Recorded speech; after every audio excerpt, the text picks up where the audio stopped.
कधी कधी आयुष्यामध्ये आपल्याला अशी एक वेळ येते की तुम्ही काही चुकीच्या व्यक्तीच्या किंवा चुकीच्या वागण्यांच्या विरोधामध्ये दंड थोपटून उभे राहता. असा बऱ्याच जणांना अनुभव येतो की ही करायची त्यांना कधीतरी गरज पडते. पण तुम्हाला असं कधी जाणवलं की ज्यावेळेला तुम्ही अशी लढाई लढायला सुरुवात करता त्यावेळेला तुमच्या लक्षात येतं की या लढाईत ज्यांच्याकडून तुम्ही अपेक्षा केलेली असते, तुम्हाला असं वाटत असतं की माझ्या आजूबाजूचे माझं मित्रमंडळ किंवा नातेवाईक हे मला साथ देतील. पण असं तुम्हाला कधी जाणवलं आहे की ज्यावेळेला तुम्ही लढाई लढायला सुरू करता त्यावेळेला हे आपले म्हणणारे लोक तुमच्या बाजूला उभे राहत नाहीत, तुम्ही पूर्णपणे एकटे पडता. कारण काय होतं की हे लोक काय म्हणतात की आम्ही दोन्ही बाजूचे आहोत. म्हणजे ज्याच्या विरोधामध्ये तुम्ही लढाई लढत असतात त्याच्याही बाजूचे आहोत आणि तुमच्या पण बाजूचे आहोत, असे हे तुम्ही ज्यांना जवळचे म्हणत असता हे लोक म्हणतात. पण खरी गोष्ट काय माहिती का तुम्हाला, जेव्हा तुम्ही सत्यासाठी उभे राहता ना लढायला, त्यावेळेला तुम्ही एकटे असता, कोणीच नसतं. ही फार पूर्वीपासून चालत आलेली पद्धत आहे, ती आजही चालू आहे. कारण बऱ्याच लोकांना चुकीच्या विरोधात उभं राहून आपली इमेज खराब करायची नसते. त्यांना ती इमेज खराब होण्याची खूप भीती वाटत असते. कारण अशा लोकांना सत्याची साथ देणं खूप अवघड वाटतं.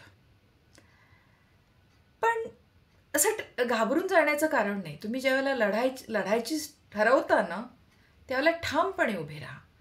कारण देव तुमच्या बाजूने उभा असतो.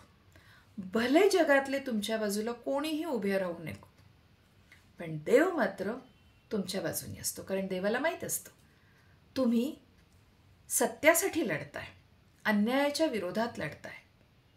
अन्याय करणाऱ्या, चुकीचं वागणाऱ्या व्यक्तीच्या विरोधात तुम्ही लढताय. पण जेव्हा अशी वेळ येते की हे सगळं होतं, तुम्ही जी लढाई सुरू केलेली असते ती लढाई तुम्ही जिंकता, त्यावेळेला ह्या लोकांच्या लक्षात येतं की आपण जरा चुकीच्या व्यक्तीची साथ दिली, आपण सत्याच्या व्यक्तीच्या बाजूला उभे राहिलो नाहीत. पण त्यावेळेला थोडासा वेळ निघून गेलेला असतो आणि मग कुठेतरी तुमच्या मनामध्ये एक असं आलेलं असतं की अरे, ज्यावेळेला मला खरंच एक मानसिक आधाराची गरज होती आणि मी ज्यांना आपलं म्हणत होतो ते लोकच माझ्या बाजूने उभे राहिले नाहीत, तुम्हाला थोडंसं मनामध्ये एक हळवेपणा येतो, खट्टूपणा येतो आणि तुम्ही हसून हे विसरून जायचा प्रयत्न करता. पण या लोकांच्या लक्षात हे येत नाही की तुम्ही व्यक्तीच्या विरोधात नसता. तुम्ही कुठल्या व्यक्तीला अन्याय झाला आहे किंवा त्या व्यक्तीकडून चूक झाली आहे म्हणून विरोध करत नसतात, तर तुमचा विरोध असतो प्रवृत्तीच्या विरोधात. तुम्हाला ही प्रवृत्ती पूर्णपणे नाहीशी करायची असते, त्याच्या विरोधात तुम्ही दंड थोपटून उभे असतात.